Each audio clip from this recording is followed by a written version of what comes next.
before we get started, I would like to say that I listened to this book on Libro FM, which is an audiobook website that supports local bookstores. And I'm leaving the link to that as well as Bookshop down below, which is also a place where you can buy physical books but supporting local bookstores in the process.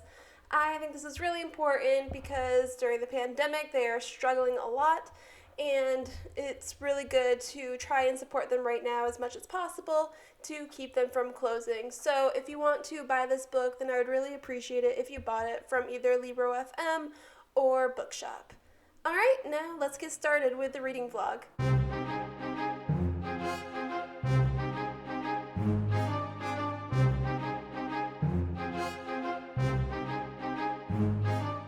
Hey guys, I'm in my closet as you see. This is going to be a short reading vlog, but I did want to say I started a new book. I'm listening to it on Libro FM.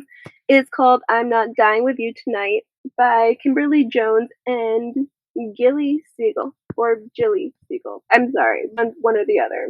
If you're watching Miss Siegel, I'm sorry. So I just wanted to give my initial thoughts. I have finished the first chapter and started the second chapter.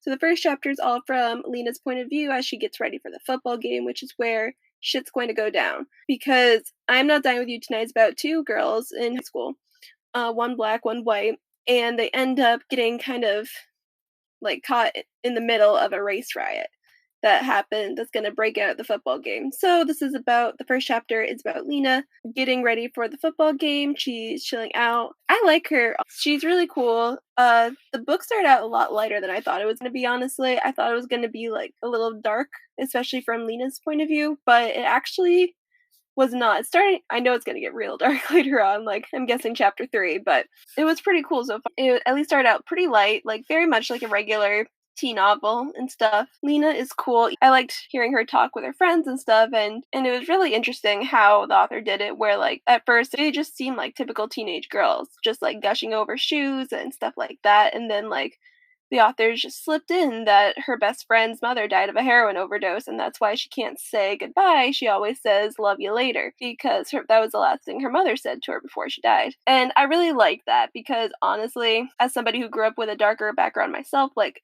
I know it's not always dark. Like, there's definitely a lot of normal, typical stuff. But, like, the darkness is always kind of there in the background, so I kind of liked that from Lena's point of view, where it's, like, it's very light, it's very relatable, it's very much, like, they're normal teenagers living their teenage lives. But then there's always the darkness, if, like, if bad shit had happened in their past, like, having that in the background. So I really liked that was there. We also met Lena's boyfriend. I saw nothing wrong with him, but her grandfather doesn't like him. I think it's her grandfather. Could have been her father. I think it's her grandfather. I'm sorry. I swear to God, I was listening to the story, but I forget random details, and it's really hard to go back and double check when it's an audiobook. Anyway, he doesn't like her boyfriend, so I'm guessing there's something wrong with him. Although I honestly didn't pick up on much that was wrong with him. He just seemed like a normal teenage boy or whatever. So there's that.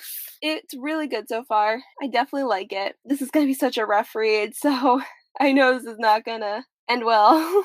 Well, I hope it ends well, but it's going to be so rough, at least in the middle. And I am definitely looking forward to it. I like it so far a lot. I've just started the chapter with Campbell, who is the white girl. She, like, is from her point of view for the second chapter. And honestly, okay, this is going to be a little distracting because I swear to God, her voice actor sounds so similar to the person who played Junko Enoshima in the English dub version of Danganronpa. Swear to God, the voice actors sound exactly alike. So I'm picturing Campbell as Junko, which probably won't end well. Because I'm guessing they are different personalities, at least I hope so. So that's about it. I'm definitely looking forward to it, and I'll let you guys know the more I listen to it and stuff. I like the book so far. I like Lena a lot. I haven't gotten to know Campbell enough yet to make an opinion on her, but I'm sure I'll like her too. But this is going to be really good, and I'll keep you guys updated. Hey guys, so I'm in my closet for a quick update about I'm Not Dying With You Tonight. So this is about two girls who kind of get caught up in a race riot that breaks out at their high school during a football game. And now I'm at the point where the race riot is starting to happen and shit's going down, and it's really good so far. It's very intriguing. So far it's not as dark as I was expecting, thank God. There was racial slurs done, like thrown about, but not the N-word. So it's really good so far. I now see why Lena's boyfriend is a piece of shit, because she tried calling him to ask him to, like, get her out of there, and he was like, no, because he was hanging out with his friends. Yeah, he's a piece of shit. I feel really bad for both of them, obviously. I'm glad they're together. Lena is a bit of a badass. Like, she really is. She is able to handle this pretty well without panicking. Campbell, of course, is panicking. She's not used to this. Right now, they are hiding out in a classroom. They're able to get away from the refreshment stand, which is where they were. I want to know where the teacher is, because the teacher was supposed to, like, pick Lena up and come home, but the teacher just kind of disappeared. Not Lena, Campbell. Supposed to pick Campbell up. But it's really good. I feel really bad, of course, for both of them. Campbell's parents kind of suck, honestly. I have no problem with the mom following her career, obviously, and being passionate about her career. But she kind of, like, abandons Campbell a little bit by going to another country for her career. And then Campbell's stuck with her father, who is, like, okay, but then he kind of leaves her as well. He's going out to a cabin for the weekend or whatever. Like, he's going on, like, a getaway without her. So he just kind of, like, leaves her there at the football game because the teacher says that she'll just bring her home after it's over. So that's just, like, not great. I know she's a teenager. It's not like they knew a race riot was going to break out, but still. However, it's really good. I wish Lena was a little more willing to call her father or call Pops. I really don't know if that's her father or grandfather. I think it's her grandfather still. I really wish Lena was a little more willing to call Pops, because they need to get out of there. She's worried that she's going to get in trouble because it's going to be so awkward, but, like, there's bullets flying.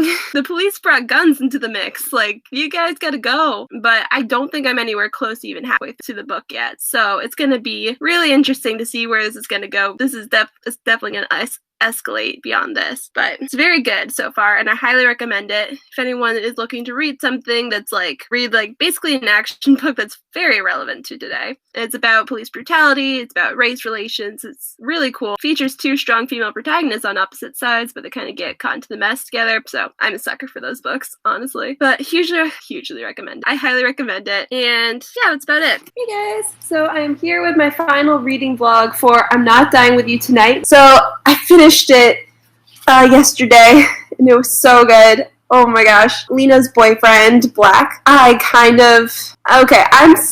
making up my mind a little bit. I don't think he and Lena are good together at all. I think they should break up, but maybe Black is not the piece of shit that I thought he was at first. He kind of had, like, a good Steve from Stranger Things moment where towards the very, very end, he grew a heart and a character and stuff. So that was pretty cool. I enjoyed that. It was good. I really liked it. I like both Lena and Campbell quite a bit. Like, neither of them are perfect, of course, but it's a bad situation, and they did their best to get through it. I don't always agree with Lena, especially in the beginning where she's trying to go after Black and, like, even rejects a ride home from her cousin because she wants to get to Black. It's just like, come on. And, I mean, I should be better about that. Like, I've also gotten taken in by a toxic person before, but at the same time, I just want to tell her, no, you're in a bad situation. Now is not the time to try and go after Black or defend Black or anything like that. You need to get home. But, oh well, it ended up okay with both of them going home. I really wish there was, like, an epilogue to this, honestly, because this is very much like The Breakfast Club, where as soon as the situation is over and they're out of the situation, like, that's where it ends. And that's what it feels like, and that's good, but I want to know what happens next. Like, I'm guessing what happens is Lena and Black break up, and Campbell and Lena, maybe not close friends, but they definitely have a bond together. I think they probably have a better understanding of each other, at least I hope so. And they probably keep in touch, at least I hope they do. That'd be pretty cool. But I don't know, honestly, because of course there's no epilogue, but that is my guess of what would happen. I feel bad for Campbell, and her dad kind of sucks. Like, it was really shitty of her dad to just, like, leave her for the weekend, every weekend, like that. Like, that's kind of annoying. And I am glad that she stood up to him at the end to defend Lena and Black. I do like that. It was a good book. It was so good. I highly recommend it. It's so relevant to today. It's really good. I highly recommend it. I very much enjoyed the book. I'd probably read it again at some point. It's a bit rough in spots, not as rough as I was expecting, but there are some racial slurs, including the N-word, used a couple of times. And thank you for tuning in. See you guys. Hey guys, I am here with the shoutouts. Thank you guys so much for watching. I really appreciate it. And I would really like to thank Tim Kavanagh, Mikel Stricker, and Mikel Stricker, my sister, for commenting on some of my last videos. If you comment on this video or one of my upcoming lives, then you will get a shout out in my next video, and I really appreciate it. Thank you so much, guys. Thanks for tuning in. I hope you enjoyed, and remember to shop local, shop indie, and read for a better world. Bye!